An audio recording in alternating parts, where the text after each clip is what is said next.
आपने नाम सुना होगा उपधातु के बारे में, बहुत ही कॉमन टॉपिक है उपधातु। इंग्लिश में इसको मेटलॉइड बोलते हैं, मेटलॉइड्स कहते हैं। या फिर आपने सेमी कंडक्टर का भी नाम सुना होगा।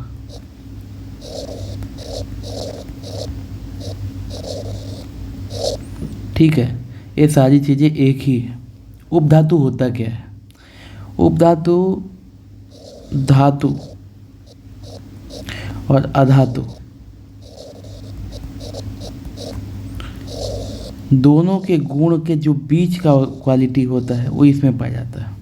मतलब धातु तन्यता तार के रूप में खींचा जा सकता है, चादर के रूप में चादर बनाया जा सकता है, चमक होता है, ठोस होता है, ये सारी चीज़ें आती है। अधातु भंगुर होता है, चादर नहीं बनाया जा सकता है, खींचा या ताना नहीं जा सकता है, टूट जाएगा, चमक नहीं होती है, ठोस द्रव गैस तीनों होता है। तो जो इसके मेन चीज़ क्या है ना, इसमें मेन चीज़ क्या है कि ऊष्मा और विद्युत के क्या होते हैं, चालक होते हैं। अधातु क्या होते हैं, ऊष्मा और विद्युत के चालक नहीं होते। मतलब इससे विद्युत धारा नहीं बह सकती है या फिर ऊष्मा प्रवाह नहीं हो सकता है। ऊष्मा मतलब ताप गर्मी जो है वो ये नहीं जा सकता है। जैसे आप जानते हैं कि एक तार है, इसको गर्म करेंगे ना तो गर्म अगर आप यहाँ से अपने हाथों को पकड़ लेते हैं और पकड़ के, ठीक है, यहाँ से हाथों को पकड़ के और यहाँ पे मान लीजिए कोई किसी चीज़ की मदद से आप इसको गर्म कर रहे हैं, ठीक है। तो धीरे धीरे क्या होगा, अगर ये धातु होगा, धातु मतलब जैसे लोहा हो गया, तांबा हो गया या कुछ भी, तो अगर ये यहाँ पे गर्म होगा ना, धीरे धीरे गर्मी क्या होगी, यहाँ तक पहुँचेगी और आपका हाथ जलने लगेगा, तो फिर आपको उसको छोड़ दोगे। लेकिन यही सीन अगर लकड़ी में किया जाए, मान लो यहाँ पर लकड़ी आ गया और लकड़ी को गर्म करो तो यहाँ तक गर्म नहीं होगा, क्योंकि जो ऊष्मा है या फिर जो भी है वो उससे बहेगा नहीं, आगे नहीं बढ़ेगा, उधर ही जलेगा जहाँ पे जलना होता है।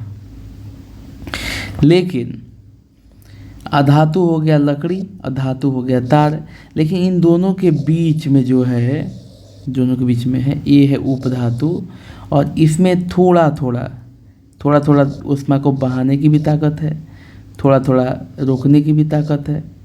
दोनों चीज़ें हैं, विद्युत के बहाने की भी ताकत है, रोकने की भी ताकत है। तो इसी को बोलते हैं सेमीकंडक्टर, ठीक है।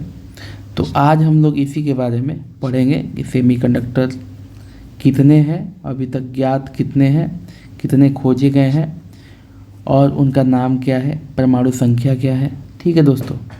तो देखो, पहले है बोरॉन, उपधातु, इसको याद कर लीजिएगा। उपधातु 7 हैं, अभी तक ज्ञात उपधातुओं की संख्या कितनी है, 7 है, ठीक है। सबसे पहला है बोरॉन। बोरॉन को B से सूचित करते हैं, ठीक है ना, बोरॉन को B से सूचित करते हैं और इसका परमाणु संख्या होता है 5, ठीक है। उसके बाद होता है सिलिकॉन का उपयोग सबसे ज़्यादा होता है। सिलिकॉन को Si लिखते हैं और इसका परमाणु संख्या होता है 14।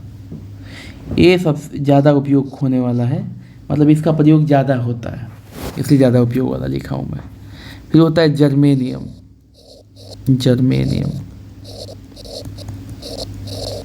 जर्मेनियम को बड़ा जी या छोटा ई के रूप में सूचित करते हैं और इसका परमाणु संख्या होता है 32। ये याद रखना है आपको, साथ ही है, रट जाइए इसको। सिलिकॉन, जर्मेनियम, उसके बाद होता है आर्सेनिक। आर्सेनिक को AS लिखते हैं, ठीक है, और इसका परमाणु संख्या होता है 51। सिलिकॉन, जर्मेनियम, आर्सेनिक हो गया। एंटीमनी,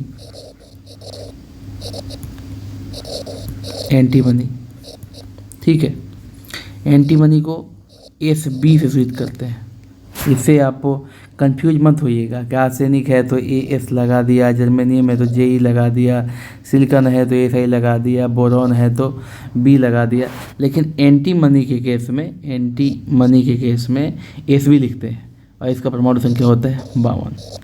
ठीक है, अब देखिए टेल्यूरियम, नहीं यहाँ पे गलती किया मैंने, यहाँ इसका परमाणु संख्या 33 होता है।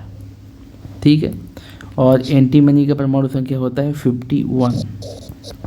अब देखिए टेल्यूरियम है, टेल्यूरियम का परमाणु क्रमांक होता है 52। और सबसे आखिरी बचता है, टेल्यूरियम को TE लिखते हैं, ठीक है बेटे, TE।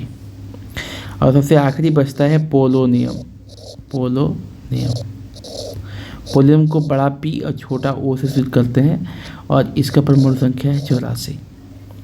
तो सिर्फ 7 ही है, 1 2 3 4 5 6 और 7, 3 7 को रट जाइए।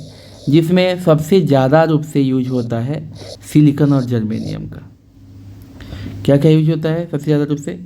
सिलिकॉन और जर्मेनियम का सबसे अधिक यूज होता है और इसी को बोलते हैं अधिकतर तौर पे सेमीकंडक्टर।